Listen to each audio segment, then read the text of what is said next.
کریم اما بعد اعوذ باللہ من الشیطان الرجیم بسم اللہ الرحمن الرحیم فقد قال اللہ تعالی فی القرآن المجید والفرقان الحمید شہر رمضان الذی انزل فیہ القرآن ھدی للناس وبینات من الھدی والفرقان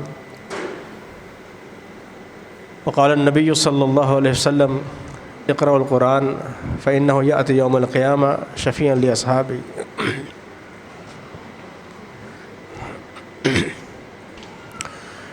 ہر قسم کی حمد و ثنا، بزرگی، بڑائی کی بریائی اللہ وحدہ لا شریک کے لیے ہیں، اور درود و سلام ہو افضل الملائک اکرم الخلائق ساقی کوثر شافی محشر احمد مجتبیٰ محمد مصطفیٰ صلی اللہ علیہ وآلہ وسلم کی ذات پر، کہ جس کے ذریعے سے اللہ رب العزت نے اہل کائنات کی ہدایت کا بندوبست فرمایا۔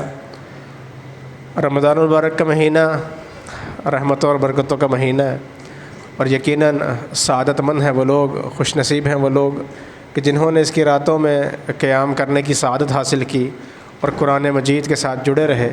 رسول اکرم صلی اللہ علیہ وسلم کا فرمان ہے من قام رمضان ایمانا واحتسابا غفر له ما تقدم من ذنبه، کہ جس نے رمضان کی راتوں میں ایمان کے ساتھ اور اجر و ثواب کی نیت کے ساتھ قیام کیا، غفر له ما تقدم من ذنبه، اللہ تعالیٰ اس کے گناہوں کو بخش دے گا، گزشتہ گناہوں کو بخش دے گا۔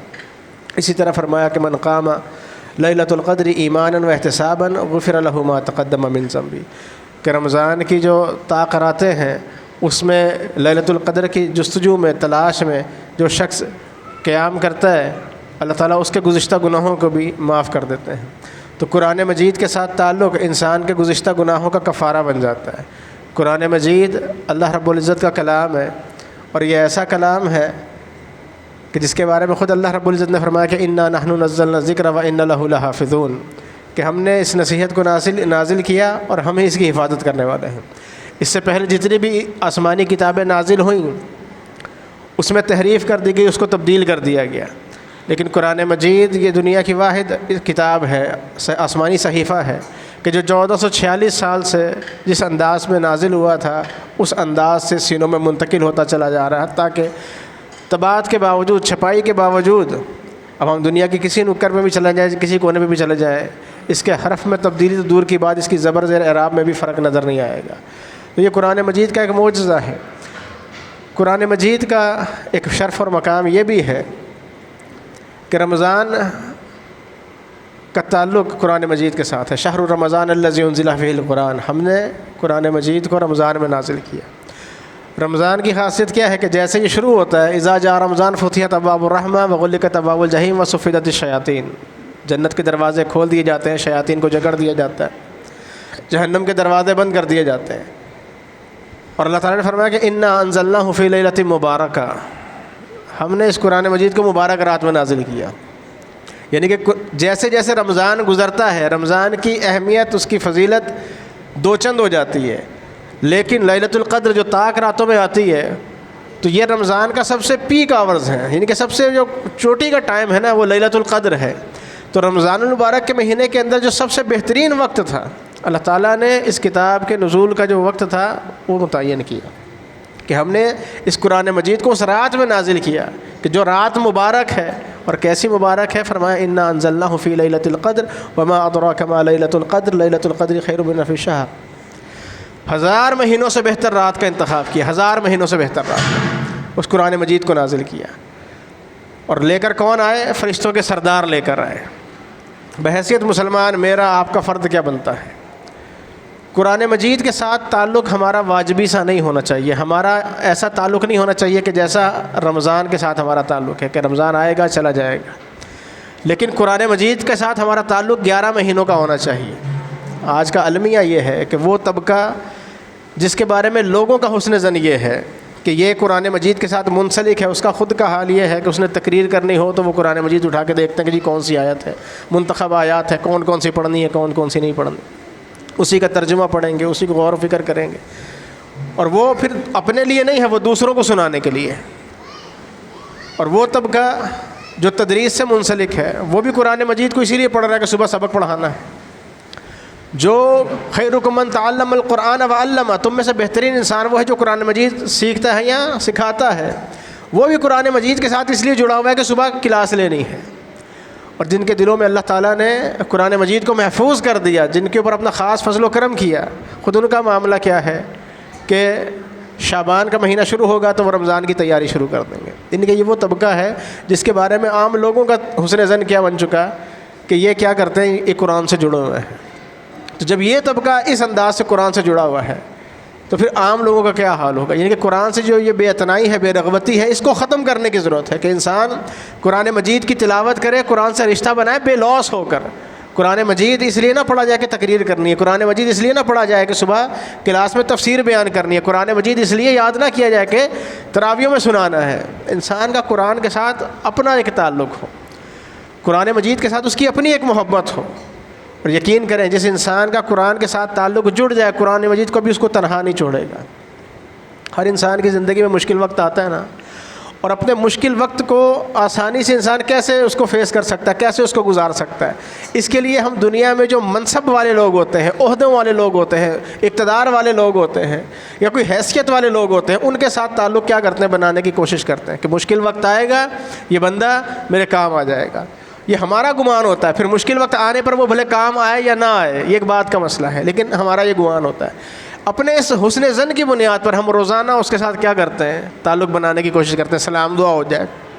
وہ مڑ کے نہیں بھی دیکھتا تب بھی ہم صبح صبح اس کو میسج کر دیتے ہیں، جی آپ کی صبح اچھی ہو، دعاؤں کو میسج کر دیتے ہیں کہ ہم اس کے ساتھ رابطے میں ہیں، اس امید پر کہ یہ بندہ مشکل وقت میں کام آ سکتا ہے۔ انسان پر جو سب سے زیادہ مشکل وقت آئے گا نا، وہ تب آئے گا جب سورج 1 میل کی مسافت پر ہوگا۔ یوم یفر المرء من اخیہ و امہ و ابیہ و صاحبتہ و بنیہ، کوئی رشتہ کوئی تعلق قائم نہیں آئے گا، سب ایک دوسرے سے پیٹ پھیر کے بھاگ جائیں گے۔ انبیاء کا حال یہ ہوگا، رب نفسی، ہر نبی یہ کہے گا یا اللہ میری جان بخش دے، یعنی میری جان بخش دی جائے۔ لوگ آدم علیہ السلام کے پاس جائیں گے کہ یہ جو مصیبت ہے، یہ جس میں ہم گرفتار ہیں، حساب و کتاب شروع کیا جائے، جنت جہنم تو بعد کی بات ہے نا، کم سے کم اس سے تو جان چھوٹے۔ ہر نبی انکار کر دے گا، پھر رسول اکرم صلی اللہ علیہ وسلم سفارش کریں گے اور حساب و کتاب شروع ہوگا۔ جہاں اللہ کے رسول سفارش کر کے حساب و کتاب شروع کریں گے، آپ کی سفارش پر یہ حساب و کتاب شروع ہوگا، وہیں پر یہ بھی یاد رکھیں کہ ایک اور چیز ہے جو انسان کی سفارشی بن کر آ جائے گی۔ رسول اکرم صلی اللہ علیہ وسلم نے ارشاد فرمایا، اقرأ القرآن، قرآن مجید کو پڑھا کرو، انہ یأتی یوم القیامہ شفیعا لاصحابی، یہ قرآن مجید کل قیامت کے دن اپنے پڑھنے والوں کے لیے سفارشی بن کر آ جائے گا۔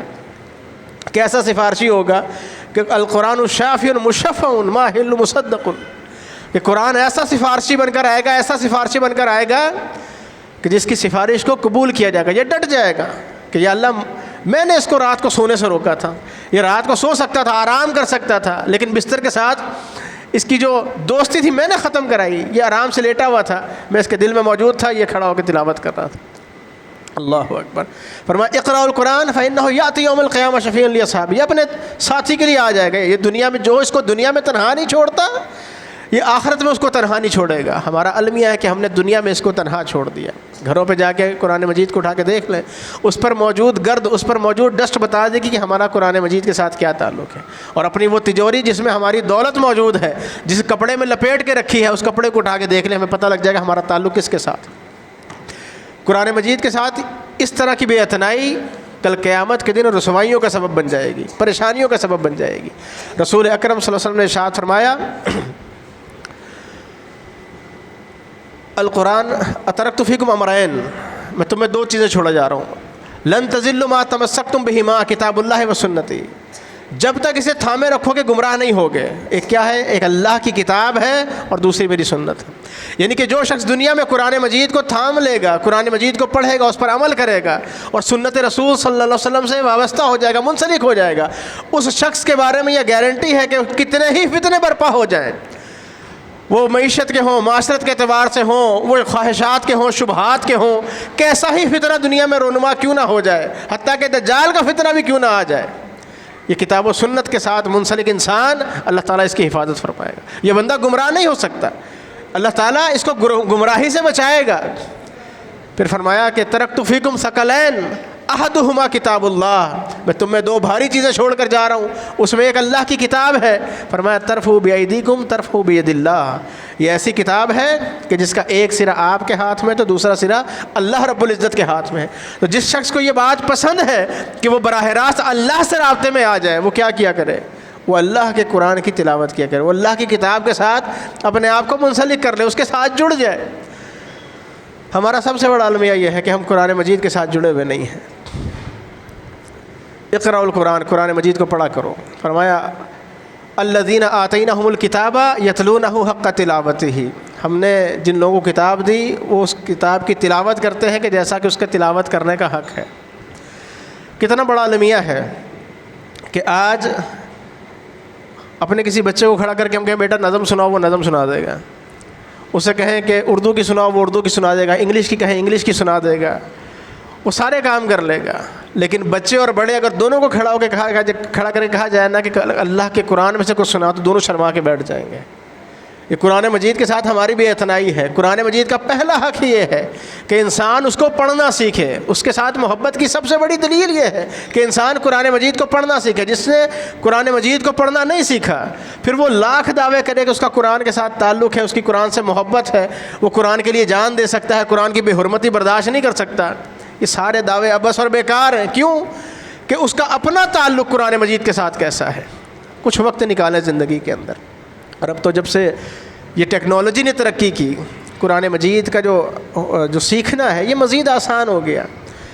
انسان اپنے گھر کے بستر میں بیٹھ کر کسی بھی قاری کی آواز میں ایک سورت کو ڈاؤن لوڈ کر لے مختصر، اس کو بار بار سنے کہ کہاں پر وہ آواز کو میں غنہ کر رہا ہے، کہاں اس کو کھینچنے لگا ہوا ہے، کس انداز سے پڑھ رہا ہے۔ ایک سورت کو بار بار سنے، اس کی اپنی تلاوت میں بہت بہتری آ جائے گی۔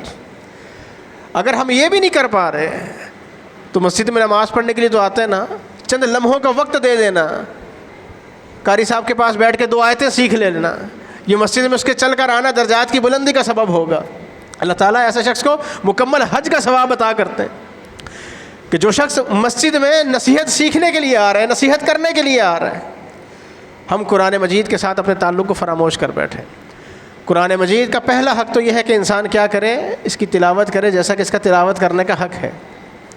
پھر ہر انسان کے ذہن کے اندر کچھ خواہشات ہوتی ہیں کہ اللہ تعالیٰ اس کے مال میں برکت دے، اللہ تعالیٰ اس کی نیکیوں کا بدلہ اس کو پورا دے، اس میں کوئی کمی کوتاہی نہ کی جائے، اللہ تعالیٰ بلکہ اس کو بڑھا چڑھا کے پیش کر دے، اللہ تعالیٰ اس کے اجر کو 2 چند کر دے، اللہ تعالیٰ اس کے گناہوں کو بخش دے، اللہ تعالیٰ اس کی ہر نیکی کی قدر کرے۔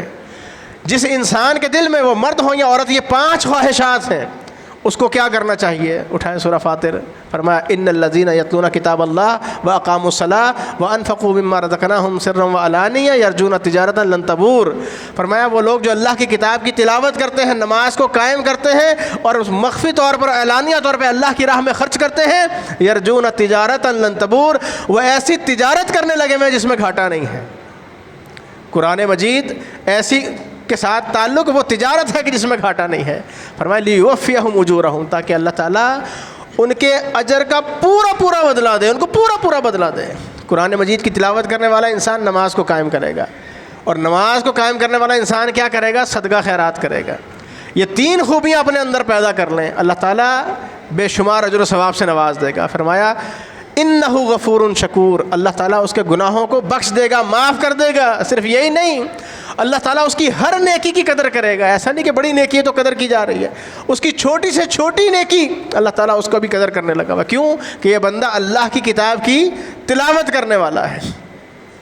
سیدنا ابو ہریرہ رضی اللہ تعالیٰ عنہ کے بارے میں آتا ہے، وہ بازار میں گئے، انہوں نے دیکھا کہ لوگ خرید و فروخت میں مشغول ہیں، تجارت کرنے لگے ہوئے۔ انہوں نے کہا یا ایھا الناس ما اعجزکم، لوگو تمہیں کس چیز نے روکے رکھا ہوا ہے، تم یہاں کیا کرنے لگے ہوئے ہو؟ وہاں مسجد میں جاؤ، رسول اکرم صلی اللہ علیہ وسلم کی میراث تقسیم ہونے لگی ہوئی ہے، جاؤ جا کر اس میراث میں سے اپنا حصہ لے لو۔ اور یہ کہہ کر وہیں پر کھڑے ہو گئے۔ لوگوں نے جب یہ جملہ سنا کہ مسجد میں رسول اکرم صلی اللہ علیہ وسلم کی میراث تقسیم ہو رہی ہے، آپ کا ترکہ تقسیم ہو رہا ہے اور اس میں ہمیں حصہ مل سکتا ہے، ہم تو اپنی وراثت کا حصہ نہیں چھوڑتے نا، اپنی جائیداد کا حصہ نہیں چھوڑتے، کوشش کرتے ہیں بہنوں کا حصہ بھی کھا جائے، دوسرے بھائی کی بھی زمین اگر ہتھیا سکتے تو وہ بھی ہتھیا لیں۔ پتہ چلا رسول اکرم صلی اللہ علیہ وسلم کی وراثت تقسیم ہو رہی ہے، اللہ اکبر۔ لوگوں کے دل میں کیا شوق، کیا جذبہ ہوگا۔ لوگوں نے تجارت ترک کر دی، سیدھے بھاگے مسجد میں گئے، وہاں دیکھا تو وہاں کچھ بھی تقسیم نہیں ہو رہا تھا۔ واپس آ گئے سیدنا ابو ہریرہ کے پاس، سیدنا ابو ہریرہ اسی جگہ پر کھڑے ہوئے، کہنے لگے ابو ہریرہ رضی اللہ تعالیٰ عنہ، ہم مسجد میں گئے، وہاں تو کچھ تقسیم نہیں ہو رہا, ہم نے تو کچھ تقسیم ہوتا ہوا نہیں دیکھا. سیدنا ابو ہریرہ نے فرمایا تم مسجد گئے, تم نے کیا دیکھا؟ کہا ہم نے دیکھا کہ لوگ الناس یتلون کتاب اللہ, لوگ اللہ کی کتاب کی تلاوت کرنے لگے ہوئے ہیں. کچھ لوگ یصلون, نماز پڑھنے لگے ہوئے ہیں. کم یتذاکرون, کچھ لوگ مذاکرہ کرنے لگے ہوئے ہیں, اللہ کا ذکر کرنے لگے ہوئے ہیں, حلال اور حرام کا مسئلے بیان کرنے لگے ہوئے ہیں. وہاں تو یہ سارے کام ہونے میں, وہ تو سارے مولوی بیٹھے ہوئے ہیں, وہاں تو سارے دین کی باتیں کرنے لگے, تقسیم تو کچھ نہیں ہو رہا. سیدنا ابو ہریرہ نے فرمایا ذاک میراث رسول اللہ, لوگوں یہ اللہ کے رسول کی میراث ہے. کہ آپ نے دیکھا لوگ مسجد میں بیٹھ کے اللہ کی کتاب کی تلاوت کر رہے ہیں, یہ رسول اکرم صلی اللہ علیہ وسلم کا چھوڑا ہوا ترکہ ہے. تو یہ جو چاہتا ہے انسان کہ اسے رسول اکرم صلی اللہ علیہ وسلم کی وراثت میں حصہ مل جائے, اس میراث میں سے کوئی اپنا حصہ لے لے, تو اس کو کیا کرنا چاہیے؟ اس شخص کو قرآن مجید کی تلاوت کرنی چاہیے. پھر قرآن مجید کی تلاوت کے حوالے سے ایک بات بڑی اہم ہے. ہم قرآن مجید کی تلاوت کرتے ہیں, جلدی جلدی باتیں اس لیے کر رہا ہوں معذرت کے ساتھ کہ مجھے جانا ہے, شیخ صاحب وہاں پر آئے ہوئے عبدالوکیل ناصر حافظہ اللہ, تو مزید 2-4 باتیں کر کے انشاءاللہ رخصت لوں گا. اللہ اکبر. قرآن مجید کی تلاوت کے حوالے سے جو اہم نقطہ وہ یہ ہے کہ ہم قرآن مجید کو پڑھتے ہیں لیکن ہم قرآن مجید کو سمجھتے نہیں ہیں. آپ نے دیکھا ہوگا کئی لوگ ایسے ہوتے ہیں کہ قرآن مجید کی تلاوت کرتے کرتے ان کی آنکھوں سے آنسو جاری ہو جاتے ہیں. وَإِذَا سَمِعُوا مَا أُنزِلَ إِلَى الرَّسُولِ تَرَىٰ أَعْيُنَهُمْ تَفِيضُ مِنَ الدَّمْعِ. یہ اہل کتاب عیسائیوں کے بارے میں کہا گیا, یہ جو 7واں پارہ ہے نا, کہ جب وہ دیکھتے ہیں کہ رسول کی, جب وہ سنتے ہیں کہ رسول کی طرف جو نازل ہوا, ان کی آنکھوں میں آنسو آ جاتے ہیں. مِمَّا عَرَفُوا مِنَ الْحَقِّ, وہ حق کو پہچان لیتے ہیں. کہ جب قرآن مجید کا جو شخص ترجمہ جانتا ہے اس کے دل میں اس کو پڑھتے ہوئے ایک رقت آ جاتی ہے, ایک نرمی آ جاتی ہے, رونگٹے کھڑے ہو جاتے ہیں, دل نرم پڑ جاتا ہے, انسان کی آنکھوں میں آنسو آ جاتے ہیں. آپ نے کئی دفعہ قاریوں کو دیکھا ہوگا, نیٹ پہ دیکھا ہوگا, اپنی مسجد میں دیکھا ہوگا, رونا آ جاتا ہے. کیوں؟ اس کو پتہ ہے کہ اللہ تعالیٰ یہاں پر کیا کہنے لگا ہوا ہے, یہاں مجھے کس عذاب سے ڈرایا جا رہا ہے, یہاں کس نعمت کا تذکرہ ہے, کہیں اس نعمت سے میں محروم نہ رہ جاؤں. اس کی آنکھیں کیا ہو جاتی ہیں؟ نم ہو جاتی ہیں. میری اور آپ کی آنکھیں نم نہیں ہوتی, ہماری آنکھیں نم نہیں ہوتی. اس کی وجہ کیا ہے؟ ہم قرآن مجید کو سمجھتے نہیں ہیں. ہماری مثال اس عورت کی طرح ہے کہ جس کے شوہر نے ناراض ہو کر وہ اپنی ماں کے گھر گئی, اس کے شوہر نے اس کو انگلش میں ایک لیٹر سینڈ کر دیا. وہ بیچاری بڑی خوش ہوئی کہ میرے شوہر نے مجھے ایک خط لکھا ہے, اس کو بار بار پڑھ رہی ہے, لوگوں سے پڑھوا رہی ہے, بار بار پڑھ رہی ہے, خوشی ہو رہی ہے کہ جی مجھے یہ میرا ایک تحریر مجھے ملی ہے. اور بعد میں کسی سمجھنے والے نے بتایا کہ بیوی جسے تو پڑھ کے چومنے لگی ہوئی ہے اس میں تو تجھے طلاق دے دی گئی ہے.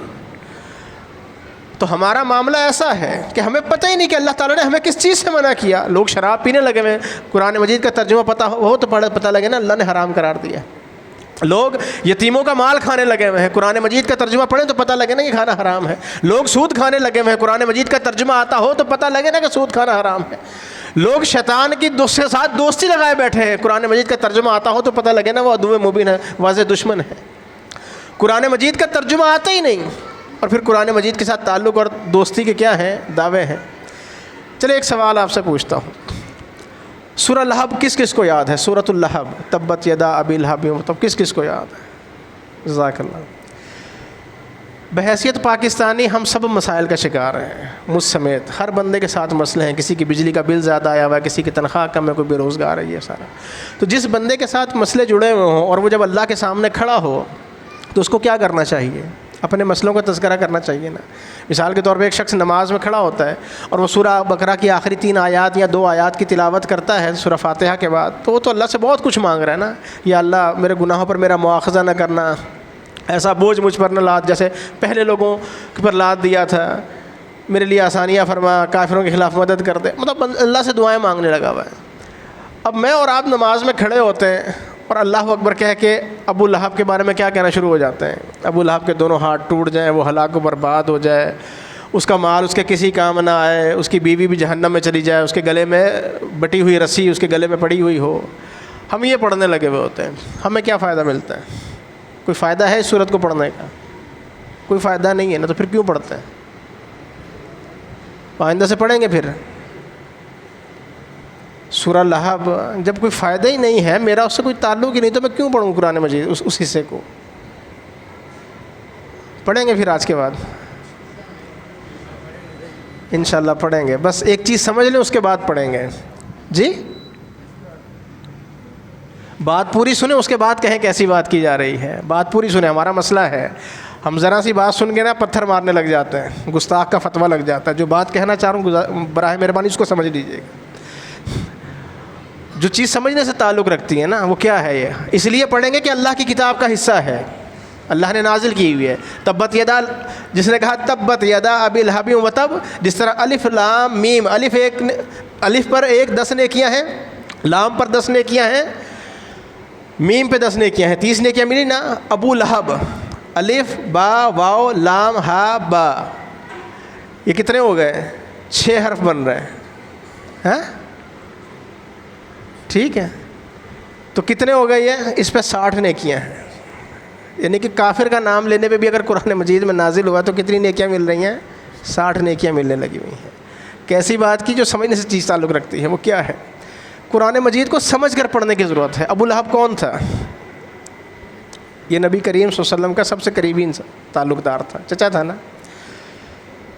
جب آپ علیہ الصلوۃ والسلام کو یہ حکم دیا گیا کہ انذر عشیرتک الاقربین، دار ارقم سے نکلیں، قریبی لوگوں کو ڈرائیں، نبی کریم صلی اللہ علیہ وسلم نے کھانا پکایا، دعوت کی، سب کو بلایا اور بتایا کہ آؤ اللہ پر ایمان لے کر آؤ، قولوا لا الہ الا اللہ تفلحوا تملکوا العرب والعجم. جب یہ بات ان سے کہی گئی تو کیا کہا گیا؟ تبا لک یا محمد، نعوذ باللہ من ذلک، محمد تیرے دونوں ہاتھ ٹوٹ جائیں تو ہلاک اور برباد ہو جائے. اللہ نے یہ صورت نازل کی، تبت یدا ابی لہب و تب، تیرے دونوں ہاتھ ٹوٹ جائیں تو ہلاک اور برباد ہو جائے، تیرا مال تیرے کسی کام نہ آئے. اس کو یہ بد دعائیں دی گئی، اس کو یہ انجام اس کا بتا دیا گیا، اس کی بیوی کا انجام بتا دیا گیا. صحیح ہے. پھر جب یہ شخص بیمار ہوا نا، اس کے جسم میں ایک پھوڑا نکلا، اس کے جسم میں ایک پھوڑا نکلا، اور اس پھوڑے کی وجہ سے اس کے جسم کے اندر ایک تعفن پھیل گیا، اس سے بدبو آنے لگ گئی. یہ اس حال میں مرا ہے کہ اس کے گھر والے اس کے پاس نہیں جا سکتے تھے. غلاموں سے کہہ کے اس کی لاش کو اٹھا کے بستر سمیت گھاٹی میں ایک گڑھے میں پھینکوا کے پتھر اوپر پھینک دیے گئے. ایک ہوتا نا تدفین بندہ کرتا ہے، یہ بھی نہیں کیا گیا، ایسے پھینک دیا گیا. اب سنیں کہ سورہ لہب پڑھنی کیوں ہے؟ کہ اللہ کے رسول صلی اللہ علیہ وسلم کا ایک دشمن جس نے آپ کی دعوت کا انکار کیا، آپ کا مذاق اڑایا، آپ کو گالی دی، آپ کے ساتھ بدتمیزی کی، اس کا انجام کیا ہوا؟ آج کے بعد سورہ لہب پڑھنی اس لیے ہے کہ اگر میں نے اپنی زندگی میں رسول اکرم صلی اللہ علیہ وسلم کی سنت کا مذاق اڑایا، آپ کی حدیث کو چھوڑ دیا، آپ کے بتائے احکامات کو پس پش ڈال دیا، جس طرح اس گستاخ کا انجام ہوا، کہیں میرا انجام نہ ہو جائے. ٹھیک ہے جی. جو صورتیں یاد ہیں نا ان کا ترجمہ یاد کریں. ہمیں رونا کیوں نہیں آتا؟ ہمیں اس لیے رونا نہیں آتا، ہمیں پتہ نہیں چل رہا کہ ہم پڑھ کیا رہے ہیں. سورہ ابو لہب کی فضیلت ہے. ٹھیک ہے کہ ہر انسان متبع رسول کیوں نہیں بن رہا، داڑھی کیوں نہیں رکھی جا رہی، رفع الدین کیوں نہیں ہو رہا، آمین کیوں نہیں کہا جا رہا. اس کی بنیادی وجہ یہ ہے کہ ہم جو صورت پڑھنے لگے ہوئے ہیں. ہم کسی سے توحید کے متعلق بات کریں نا کہ یہ کام نہ کریں، یہ توحید نہیں ہے، یہ شرک ہے، یہ توحید کے منافی ہے، لڑنے لگ جائے گا. جا کے پڑھیں نا سورہ اخلاص. لوگوں نے پوچھا ہم اللہ کی عبادت کیوں کریں؟ اللہ کا تعارف تو کرواؤ. لات یہ کر لیتا ہے، منات یہ کر لیتا ہے، فلاں ایسا ہے، فلاں ایسا ہے. کہا یہ سارے کے سارے کیا ہیں؟ تمہارے اپنے بنائے ہوئے نام ہیں. قل هو اللہ احد اللہ الصمد لم یلد ولم یولد ولم یکن له کفوا احد. اللہ تعالیٰ اولاد سے، باپ سے پاک ہے. اللہ تعالیٰ کمزور نہیں ہے، یہ کمزور لوگوں کی نشانیاں ہیں. وہ اکیلا ہے، وہ ساری کائنات اس نے بنائی ہوئی ہے. یہ تمہارے چڑھاوے، تمہاری نظر و نیاز، تمہاری عبادت، اللہ تعالیٰ ان سب سے غنی ہے، بے پرواہ ہے. اور اللہ کی ساری بادشاہت میں اس کا کوئی ساجی، کوئی شریک نہیں ہے. انسان کو اپنے اقتدار کو بچانے کے لیے تاکہ ایک چھوٹا سا اسکول چلانے کے لیے پرنسپل کو بھی 10 ٹیچر رکھنے پڑتے ہیں، چوکیدار رکھنا پڑتا ہے، کیمرے لگانے پڑتے ہیں. اللہ تعالیٰ نے کائنات کا سارا کے سارا نظام اللہ چلا رہا ہے کہ ولا یعود حفظہما وہو العلی العظیم. اللہ تعالیٰ کو اس کائنات کو چلانا، اللہ تعالیٰ کو تھکاوٹ بھی نہیں دلاتا. اللہ تعالیٰ ایسی غالب ذات. قرآن مجید کو سمجھ کر پڑھیں، جو صورتیں یاد ہیں ان کا ترجمہ پڑھیں، ان کا معنی مفہوم سمجھیں، وہ کس پرپز میں نازل ہوئی، اس کا بیک گراؤنڈ کیا تھا، اور اس میں میرے لیے کیا نصیحت ہے. سورہ لہب میں میرے لیے نصیحت کیا ہے؟ یہی نصیحت ہے نا کہ میں اس طرح کی گستاخی کر کے اپنی قبر کو جہنم کا گڑھا نہ بنا لوں. لہذا سورہ لہب پڑھیں، اس سوچ اور فکر کے ساتھ پڑھیں، انکار نہیں ہے. اللہ اکبر. قرآن مجید کے ساتھ تعلق کو بنا لیں. رسول اکرم صلی اللہ علیہ وسلم نے ارشاد فرمایا ان اللہ یرفع بہذا الکتاب اقواما ویضع به آخرین. اللہ اس کتاب کے ذریعے لوگوں کو بلند کرتا ہے اور دوسروں کو کیا کرتا ہے؟ ذلیل و رسوا کر دیتا ہے. تو بلندی چاہیے، رفعت چاہیے تو کیا کرنا چاہیے؟ قرآن مجید کو پڑھنا چاہیے. القرآن حجت لک علیک. قرآن کل قیامت کے یا تو میرا سفارشی بن جائے گا یا میرے مخالفت میں آ کے دلائل دینے لگ جائے گا، یا اللہ یہ مجھ سے مجھے چھوڑ دیا تھا. رسول اکرم صلی اللہ علیہ وسلم کی بابت ہم نے یہ سنا نا کہ آپ علیہ الصلوۃ والسلام سفارش کریں گے، شفاعت کبریٰ بھی کریں گے، شفاعت صغریٰ بھی کریں گے. اللہ اکبر. لیکن ایک وقت آئے گا کہ رسول اکرم صلی اللہ علیہ وسلم اللہ کی بارگاہ میں شکوہ بھی کریں گے، اللہ تعالیٰ سے یہ شکوہ کریں گے، شکایت لگائیں گے. وقال الرسول یا رب ان قومی اتخذوا ھذا القرآن مہجورا. میرے رب، میری قوم نے قرآن مجید کو چھوڑ دیا تھا. ہر شخص اپنے گریبان کے اندر جھانک کر دیکھ لے کہ اس کا قرآن مجید کے ساتھ تعلق کیا ہے. کہیں ایسا نہ ہو کہ کل قیامت کے دن رسول اکرم صلی اللہ علیہ وسلم شکایت لگائیں تو میں ان لوگوں میں شامل ہوں کہ جو اس شکایت کے زمرے میں آ رہے ہیں، جو شکایت کی زد میں آنے لگے ہوئے ہیں. تو قرآن مجید کے ساتھ اپنے تعلق کو مضبوط اور بہتر کرنے کی ضرورت ہے. معذرت میری بات سے اگر کسی کی دل آزاری ہوئی ہو تو دل آزاری مقصود نہیں تھی، لیکن یہ المیہ ہے کہ ہم قرآن مجید کے ساتھ ہمارا کتنا، یعنی کہ جو قرآن مجید کے ساتھ ہمارا وہ سلوک ہے کہ شاید معاشرے میں کسی یتیم کے ساتھ بھی ہم ایسا سلوک نہیں کرتے. ایک دعا ہے، عبداللہ ابن عباس فرماتے ہیں کہ رسول اکرم صلی اللہ علیہ وسلم نے ارشاد فرمایا کہ کوئی شخص جس کو کوئی تکلیف ہو، کوئی غم پہنچے، کوئی پریشانی ہو، تو وہ اللہ تعالیٰ سے اگر یہ دعا کرے نا کہ اللہم انی عبدک وابن عبدک وابن امتک ناصیتی بیدک ماضٍ فی حکمک عدل فی قضاؤک اسألک بکل اسم هو لک سمیت بہ نفسک او انزلتہ فی کتابک او استأثرت بہ فی علم الغیب عندک ان تجعل القرآن ربیع قلبی و نور صدری و جلاء ہمی و ذہاب حزنی. جو شخص اللہ تعالیٰ سے یہ دعا کرتا ہے کہ یا اللہ میں تیرا بندہ ہوں، تیرے بندے کا بیٹا ہوں، تیری بندی کا بیٹا ہوں، ناصیتی بیدک، میری پیشانی جو ہے وہ تیرے ہاتھ میں ہے، عدل فی قضاؤک، تو نے جو میرے بارے میں فیصلہ کر دیا وہ عدل پر مبنی ہے، ماضٍ فی حکمک، مجھ پر تیرا ہی حکم نافذ ہوتا ہے.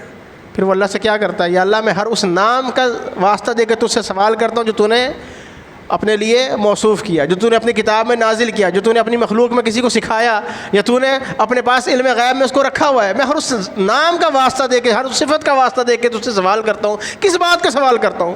ان تجعل القرآن ربیع قلبی، کہ تو قرآن مجید کو میرے دل کی بہار بنا دے، و نور صدری، اور میرے دل کا نور بنا دے، و ذہاب ہمی، اور میرے غموں کا مداوا بنا دے، و جلاء حزنی، اور میرے پریشانیوں کا مداوا بنا دے. یعنی کہ جو شخص قرآن مجید کے اس دعا کو پڑھتا ہے تو اللہ تعالیٰ کیا کرتا ہے، قرآن مجید کو اس کے دل کی بہار بنا دیتا ہے، اس کے غموں کو آسانیوں سے بدل دیتا ہے، اس کی پریشانیوں کو خوشیوں میں تبدیل کر دیتا ہے.